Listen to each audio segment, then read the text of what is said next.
All I'm trying to tell you is एक इमरान खान को ख़त्म करना is not the issue.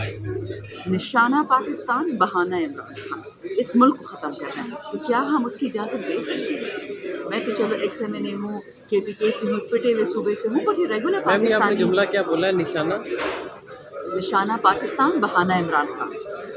अगर अपने मुल्क, अपने सूबे, अपने गांव, अपने शहर, जिन लोगों की मैं MNA हूँ, जिनको मैं रिप्रेजेंट करती हूँ, उनके लिए बोलना और सच बोलना गलत है तो फिर हम सब गद्दार हैं, हम सब बागी हैं और हम सब दहशतगर्द हैं। क्योंकि जिस बंदे ने मस्जिद को शहीद किया, 105 लोगों को शहीद किया, 105 पाकिस्तानियों को शहीद किया, उसके बारे में कोई बात नहीं करा कि वो बागी है, वो गद्दार है, वो दहशतगर्द है और पीछे मेरे पड़ गए तो ठीक है। Just shows you the strength और the weakness of the state. Madam आज केस की समाअत के हवाले से बताइएगा। जी, आज समाअत हुई है और उन्होंने एक स्टेटमेंट मांगी है इन्वेस्टिगेशन में। पुलिस के साथ वो हम दे देंगे और इससे ज़्यादा तो कोई फ़िलहाल टेक्निकली कॉम्प्लिकेटेड नहीं है। इंटरेस्टिंगली लाहौर हाई कोर्ट ने नोटिस इशू कर दिए हैं टू द स्टेट क्योंकि एग्जैक्टली जो सेक्शंस मुझ पे हैं, जो दफ़ात हैं 124A, 153 और 505 एक थी, वो अंग्रेज़ों के ज़माने की है ना, कि जब अंग्रेज़ नेटिव को चुप करता था, ब्राउन चमड़ी वाले को, तो वही लगाई हैं। और वही लाहौर हाई कोर्ट में केस लगा है कि जिस दौर की ये दफ़ात है ये कानून से ख़त्म हो जानी चाहिए। मगर दौर तो अब भी वही चल रहा है अगर आप लगता देखें। तो ऐसा ही है। अच्छा मैडम, आखिर में बताइएगा, रात फिर जमान पार्क में पुलिस की भारी नफरी पहुंची है, जी। कारकुनान सुबह तक बैठे रहे, तो क्या आपकी रेड लाइन क्रॉस करने लगे हैं ये? देखिए खान साहब इस वक्त PTI के लिए पाकिस्तान की रेड लाइन बन चुके हैं। आज सब आपने देख लिया किस किस्म की तबाहकुन बिजली की रेट्स, गैस के रेट्स, पेट्रोल के रेट्स। आप भी पेट्रोल लेते हैं, बकौल हमारी ख़ास आंटी है वो कहती है टमाटर फ्री हैं, आलू फ्री हैं, रोटी फ्री है। तो अगर हुकूमत ये काम करेगी कि अपनी, और ये मैंने देख लिया बहुत दफ़ा कि जब भी महंगाई आनी होती है तो ये लोग या किसी FIR वाले PTI वाले पे FIR काट देते हैं या खान साहब के अरेस्ट के लिए पहुंच जाते हैं। These are called political divergence. तो अगर उनको यही मिला है दहशतगर्दी से लोगों को डाइवर्ट करने के लिए या महंगाई से लोगों को या अपनी कमज़ोरियों से या अपनी जो मैं कहती हूँ जो उन्होंने इस मुल्क के साथ जुल्म किया, अगर उससे आपने डाइवर्ट करने ये तरीके तो करते हैं, इनको कौन रोक सकता है। तो गुड न्यूज़ इज़ कि अवाम अब वो नहीं रही जो 1980 में होती थी, उन जनज़ा की दहाइयों में थी। इवन जनरल मुशर्रफ की बहुत लोग आगे आ गए हैं। खान अब मुल्क की आवाज़ है। अल्लाह उनको लंबी ज़िंदगी दे, 100 साल तक ही रहेंगे ना, बट उसके बाद क्या होगा? इस पाकिस्तान में तो रहना है।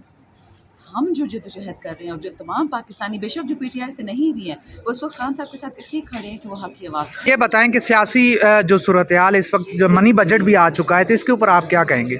आप KPK वाले सवाल को मैं सिर्फ इतना बता दूंगी कि इन सबको OCD है, ऑब्सेसिव कंपल्सिव डिसऑर्डर। जब खान हुकूमत में था तो वो सब गड़बड़ कर रहा था, हुकूमत में नहीं है तो गड़बड़ कर रहा है। सो दे हैव टू डिसाइड कि खान पाकिस्तान के लिए कितना ज़रूरी है, इतनी इंपॉर्टेंस तो उसको खुद दे रहे हैं। दूसरी बात रही महंगाई की। देखिए महंगाई का मैं क्या कहूँ, इन लोगों ने झूठ बोला, इन लोगों ने कुरान पे हाथ रख के झूठ बोला कि ये आदमी पाकिस्तान में महंगाई लेके आया है। 12% की महंगाई जब खान साहब को हटा रहे थे, बाकी एशिया में उस वक्त 6, 8 और 10 रुपये, पाकिस्तान में 12 में थे। अब कहाँ पहुँच गई? 50 साल पीक पे पहुँच गई है। 42% महंगाई खाने में आ गई है और बाकी चीज़ों में 32% है।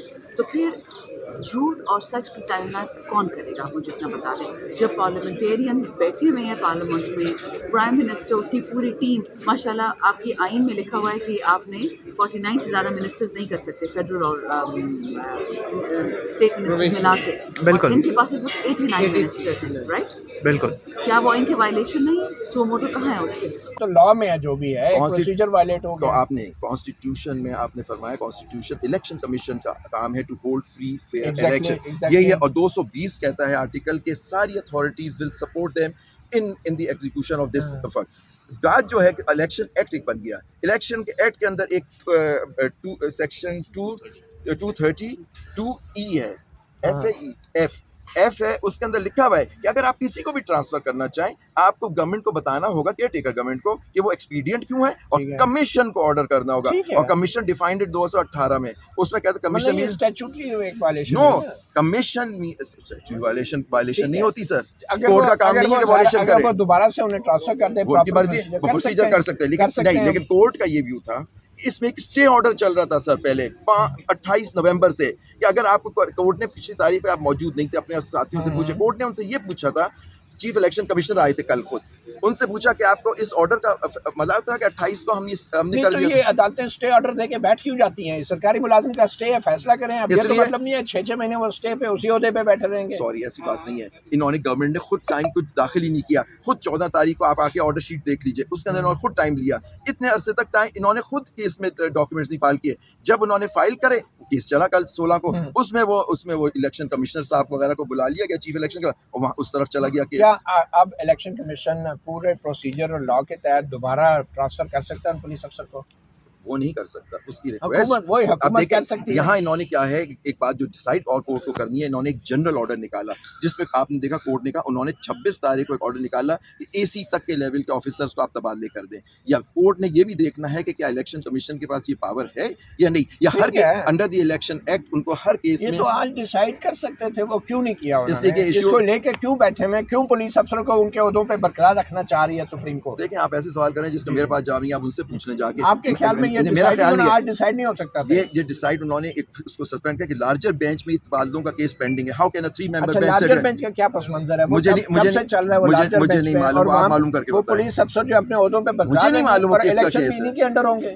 ये बात नहीं है। इलेक्शन कमीशन के बाद यानी एक अफसर का केस से पूरा इलेक्शन नहीं होता है, इसके अंडर एक ऑफिसर और भी ऑफिसर्स हैं।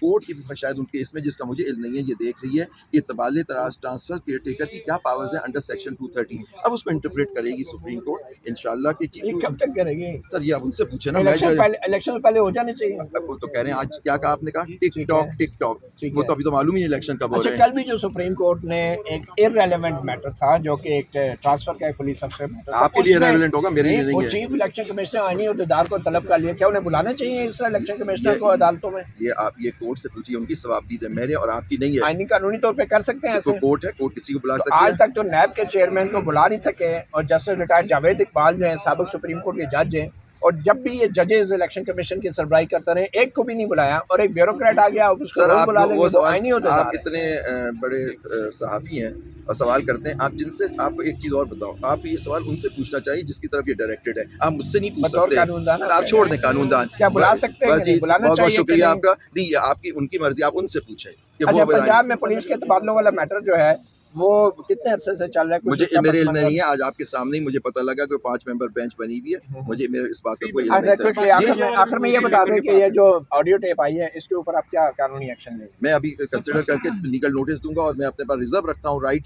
इसके लिए कि हद तक इज्जत का मैं केस सुप्रीम करूँ। कोर्ट को भी नोटिस लेना चाहिए। वो उनकी मर्जी है सर जी, और वो उनकी मर्जी है। Thank you. कि अगर आप किसी को भी ट्रांसफर करना चाहें, आपको गवर्नमेंट को बताना होगा, केयर टेकर गवर्नमेंट को, कि वो एक्सपीडियंट क्यों है, और ठीक है। कमीशन को ऑर्डर करना होगा। ठीक है। और कमीशन डिफाइंड 2018 में, उसमें कहते कमीशन मतलब ये स्टैट्यूटरी एक वायलेशन नो है ना? कमीशन वायलेशन ठीक नहीं है। होती सर। अगर कोर्ट वो- का काम अगर नहीं है कि वो वायलेशन अगर करे। वो दोबारा से उन्हें ट्रांसफर कर दे, वो उनकी proper मर्जी, procedure वो प्रोसीजर कर सकते हैं, कर सकते नहीं, हैं। लेकिन कोर्ट का ये व्यू था कि इसमें एक स्टे ऑर्डर चल रहा था सर पहले 28 नवंबर से, कि अगर आपको कोर्ट ने पिछली तारीख पे आप मौजूद नहीं थे, अपने साथियों से पूछे, कोर्ट ने उनसे ये पूछा था, चीफ इलेक्शन कमिश्नर आए थे कल खुद, उनसे पूछा कि आपको इस ऑर्डर का मतलब था कि 28 को हमने नहीं कर तो दिया। ये अदालतें स्टे ऑर्डर देके बैठ क्यों जाती हैं? सरकारी मुलाजिम का स्टे है, फैसला करें। अब ये तो इसलिए- मतलब नहीं है 6-6 महीने वो स्टे पे उसी ओहदे पे बैठे रहेंगे। सॉरी, ऐसी बात नहीं है। इन्होंने गवर्नमेंट ने खुद टाइम कुछ दाखिल ही नहीं किया। खुद 14 तारीख को आप आके ऑर्डर शीट देख लीजिए, उसके अंदर इन्होंने खुद टाइम लिया। इतने अरसे तक टाइम इन्होंने खुद केस में डॉक्यूमेंट्स नहीं फाइल किए।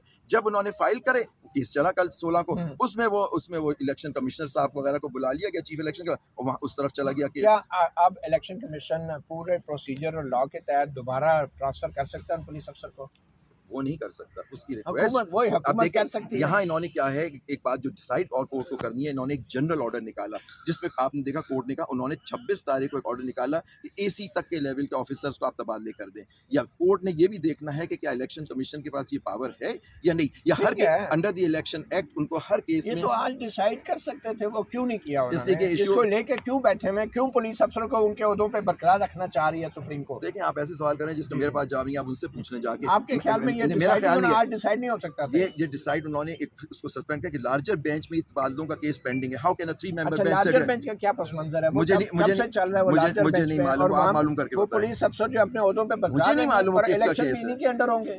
ये बात नहीं है। इलेक्शन कमीशन के बाद यानी एक अफसर का केस है, पूरा इलेक्शन नहीं होता इसके अंडर एक ऑफिसर और भी ऑफिसर्स हैं। कोर्ट की शायद उनके इसमें, जिसका मुझे इल्म नहीं है, ये देख रही है कि तबादले ट्रांसफर केयर टेकर की क्या पावर्स हैं अंडर सेक्शन 230। अब उसको इंटरप्रेट करेगी सुप्रीम कोर्ट इंशाल्लाह की। ये कब तक करेंगे सर ये आप उनसे पूछे ना, मैं इलेक्शन पहले हो जाने चाहिए। वो तो कह रहे हैं आज क्या कहा आपने कहा टिक ठीक वो है। तो अभी तो मालूम ही नहीं इलेक्शन कब हो अच्छा, रहे हैं। कल भी जो सुप्रीम कोर्ट ने एक इररेलेवेंट मैटर था जो कि एक ट्रांसफर का एक पुलिस अफसर मैटर था, आपके लिए उसमें रेलेवेंट होगा, मेरे लिए वो नहीं है। चीफ इलेक्शन कमिश्नर आईनी अहदेदार को तलब कर लिया, क्या उन्हें बुलाना चाहिए इस इलेक्शन कमिश्नर को अदालतों में? ये आपकी उनकी मर्जी, आप उनसे पूछें कि अच्छा, वो पंजाब में पुलिस के तबादलों वाला मैटर जो है वो कितने अरसे से चल रहा है? कुछ मुझे इसका मेरे इल्म में मतलब- नहीं है। आज आपके सामने ही मुझे पता लगा कि 5 मेंबर बेंच बनी हुई है। मुझे मेरे इस बात का कोई इल्म अच्छा, नहीं क्विकली था। आखिर में ये बता दें कि ये जो ऑडियो टेप आई है इसके ऊपर आप क्या कानूनी एक्शन लेंगे? मैं अभी कंसिडर करके लीगल नोटिस दूंगा और मैं अपने पास रिजर्व रखता हूँ राइट इसके लिए कि हद तक इज्जत का मैं केस सुप्रीम करूँ। कोर्ट को भी नोटिस लेना चाहिए। वो उनकी मर्जी है सर